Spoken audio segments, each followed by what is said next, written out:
రహర Mahadev Shankara. Thank you. అందరికీ శివరాత్రి శుభాకాంక్షలు. నా పేరు సైదులు. మాది ఇబ్రాహీంపట్నం దగ్గర చిన్న విలేజ్. వెస్టీజ్లోకి రాకముందు నేను 2010లో డిగ్రీ అయిపోగొట్టి అంటే అట్లా అయిపోగొట్టి అంతే, పాస్ అయ్యి కాదు. సో ఇంటర్వ్యూకి పోతే ఒక 6 సార్లు నన్ను రిజెక్ట్ చేసి ఎలగొట్టిరు. 7వసారి నేను బదిలాడితే నాకు జాబ్ వచ్చింది, మెడికల్ రిప్రజెంటేటివ్. అక్కడి నుంచి కొంచెం హార్డ్ వర్క్ చేస్తే సేల్స్ మేనేజర్గా తెలంగాణ రీజనల్ సేల్స్ మేనేజర్ వరకు నేను అక్కడ వెళ్ళగలిగిన. 50,000 రూపీస్ నా శాలరీ. లాక్డౌన్ వచ్చినప్పుడు నా శాలరీ 50,000 నుంచి 15,000 పడిపోయినప్పుడు ఫైనాన్షియల్గా నేను ఆల్మోస్ట్ ఆన్ రోడ్ మీదకి వచ్చేసిన. ఇందాక ఎవరో సార్ చెప్తున్నట్టు నేను కూడా నా పిల్లలకు కావాల్సినటువంటి ఫుడ్ కూడా పెట్టే పొజిషన్లో లేని టైంలో ఇక్కడ నా దగ్గర నిలబడ్డటువంటి బాలం శ్రీనివాస్ సారు నా డిగ్రీ క్లాస్మేటు. తను ఆల్రెడీ గవర్నమెంట్ జాబ్లో ఉండి నాకు ఈ బిజినెస్ పరిచయం చేయడం జరిగింది.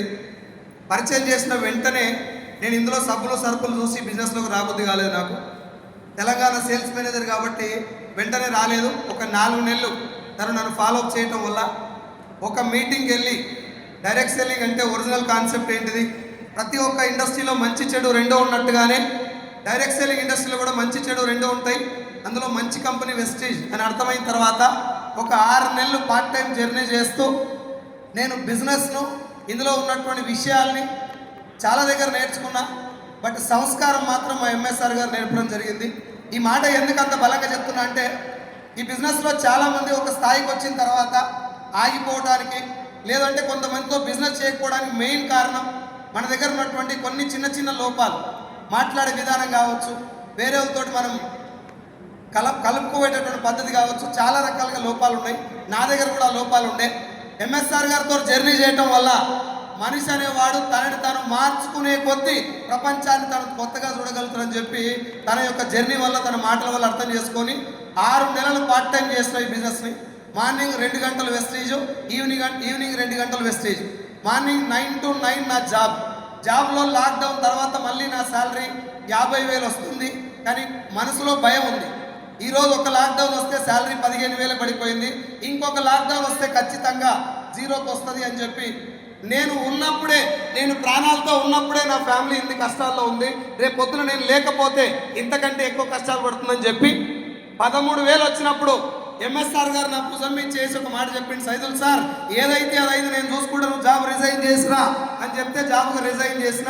13,000 వచ్చినప్పుడు 24 లక్షల అప్పు ఉంది నాకు. 50,000 ఉద్యోగాన్ని రిజైన్ చేసిన ఆగస్టు 1, 2021లో. అక్కడి నుంచి ఫుల్ టైం ఈ బిజినెస్ టేకప్ చేసిన. 13 నుంచి మొదలు పెడితే నా హైయెస్ట్ చెక్ వచ్చేసి 7,17,000. 24 లక్షల అప్పు జీరో చేసిన. మా నాన్న అమ్ముకున్నటువంటి 7 గుంటల పొలానికి బదులు 2 ఎకరాల పొలం తీసుకున్నా. అండ్ ఇప్పుడు వచ్చే 20 తారీఖు, రేపు లేదు ఎల్లుండి వచ్చేటటువంటి 20 తారీఖు హైతనగర్లో ఇల్లు తీసుకున్నా. 20 తారీఖు రోజు గృహప్రవేశం ఉంది మా మెంటర్ ఎంఎస్ఆర్ గారి చేతుల మీదుగా. ఇప్పుడు ఫైనాన్షియల్గా నాకు ఎటువంటి ప్రాబ్లమ్స్ లేవు.